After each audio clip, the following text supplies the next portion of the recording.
are taking shelter in the Caribbean as Hurricane Beryl. Scenes of devastation in Grenada after Hurricane Beryl landed. I was in shock. I didn't know what to say, what to think, what to feel when I saw the destruction of the island. We had over 95% of the infrastructure on the island was gone. Now, in the last hour, Hurricane Beryl has strengthened into a Category 5 hurricane, becoming the earliest hurricane of its kind on record. People are already stockpiling what they can, as the U.S. National Oceanic and Atmospheric Administration says life-threatening winds and storm surges are expected into Wednesday. This is an early and intense start to the hurricane season. I am Bobb from St. Vincent and the Grenadines, a full-time missionary and also a member of Helen's daughter.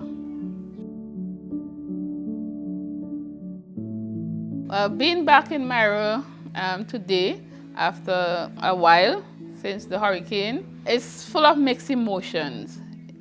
I wanted to come back to help with the recovery and cleaning up process, but due to different constraints, I wasn't able to make it back down.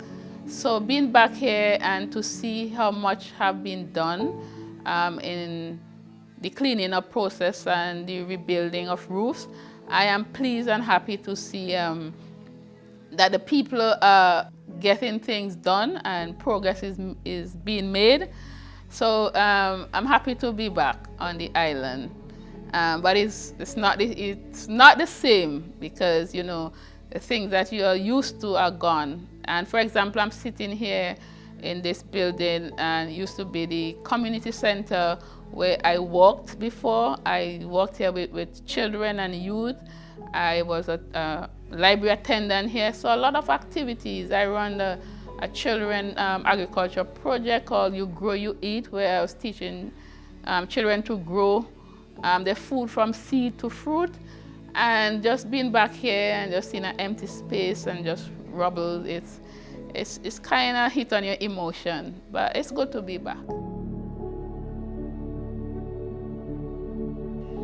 Don't remember experiencing any serious hurricane. I've been to tropical storm, so Beryl is nothing compared to those other storms I've been in. Beryl is off the chart. It was serious. It was devastating. I've never seen anything like that.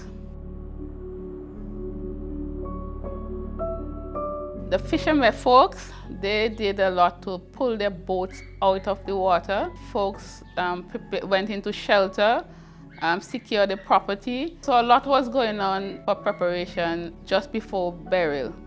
But one of the things that was significant for me is to watch the fisher folks hauling the boats out of the water and putting them in safety. So when I first heard that the hurricane is coming, I started to make preparation by securing my stuff. I was living in an apartment where I was renting at the moment, so I make sure my stuff was secured safely. I took my important documents with me, and on the day of the hurricane, I moved to a lower floor in the apartment where I could be safer as I prepared for the hurricane. So it wasn't a whole big preparation, but I did what I had to do to make sure my stuff was secure and move to safety. When I came outside after the hurricane, I was in shock. I didn't know what to say, what to think, what to feel when I saw the destruction of the island. We had over 95% of the infrastructure on the island was gone. House roofs were gone, building mashed down, and it was really heartbreaking. And I was shocked because, I while I was inside listening to the wind and the wind was howling, I wasn't prepared for what I saw when I came outside and saw the utter destruction of the island.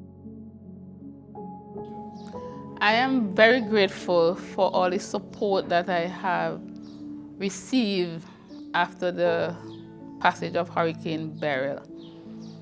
First, I want to talk about the psychological and emotional support that I received from friends and family. Also counseling. I was able to get counseling, and thanks to Helen's daughter as well, we were able to go through a psychological first aid kind of thing where I was able to talk about how I felt during the storm. So the emotional support was great. Also, I was able to receive food aid from the National Emergency, and also other supplies. I got, financial aid from friends and family, also from Helen's daughter, and just, supply for my agriculture and farming. So I'm very grateful for the support that I received after the passage of Hurricane Beryl.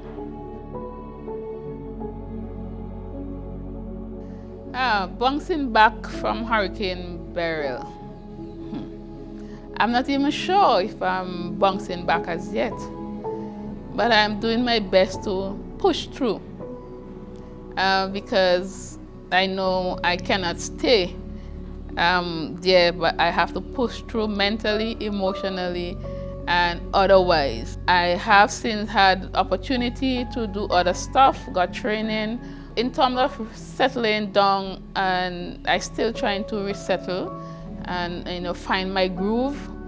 So I think it would take a while because to be suddenly uprooted from what you were doing, what I was doing, and have to evacuate back upon the mainland.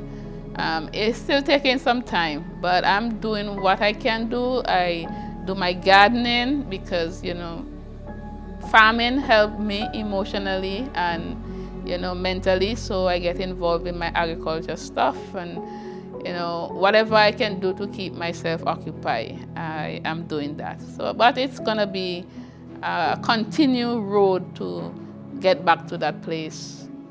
Yeah.